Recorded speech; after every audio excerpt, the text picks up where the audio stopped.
prepare for NEET exam in one day? தெரிஞ்சோ தெரியாமலையோ நம்மள பல பேர் இது மாதிரி சர்ச் பண்ணி பார்த்திருப்போம்.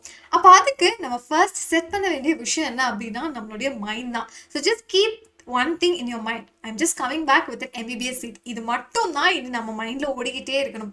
பேருக்கு முன்னாடி DR போடணும் அப்படின்னா நம்மளும் நிறைய ஹார்ட் ஒர்க் பண்ணும். ஸோ அது இவ்வளோ நாள் நம்ம பண்ணியிருக்கோம் அண்ட் இனியும் நம்ம பண்ண தான் போகிறோம் and you can do it. So definitely நம்மளை நம்பி ப்ரிப்ரேஷன் நம்பி சூப்பராக போய் எழுதிட்டு வரலாம். ஸோ அடுத்த முக்கியமான 3 விஷயத்த நான் சொல்ல போகிறேன். ஃபர்ஸ்ட் 8 hours நீங்கள் என்ன பண்ண போறீங்க அப்படின்னா நமக்கு ரொம்ப டைம் இல்லை. அதனால 2022, 23, 24ல கேட்டு நீட் பேப்பர்ஸ் எடுத்து கம்ப்ளீட்டாக சால்வ் பண்ணுங்க.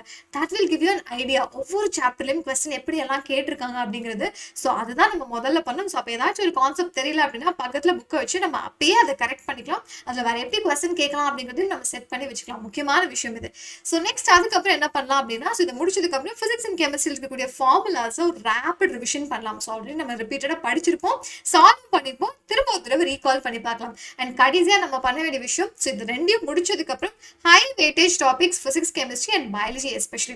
ஸோ இதில் இருக்கக்கூடிய டாபிக்ஸை கான்செப்ட் ஒரு குயிக் ரீகால் பண்ணிட்டே வாங்க. NCERT புக் வச்சிருக்கீங்கன்னா அதில் லைன் பை லைன் ஓரளவு ஹை வெயிட்டேஜ் டாபிக்ஸ்க்காச்சும் நம்ம ரிவிஷன் பண்ணிட்டு போகணும். ஸோ இதுதான் நம்ம பண்ண வேண்டிய 3 முக்கியமான விஷயம். அதை தாண்டி நம்ம mind set. So mind set பண்ணியாச்சு. ஸோ யாரெல்லாம் கண்டிப்பாக நான் MBBS சீட்டோட தான் திரும்ப வருவேன் அப்படின்னு நினைக்கிறீங்களோ please hit a like button for this video. All the very best.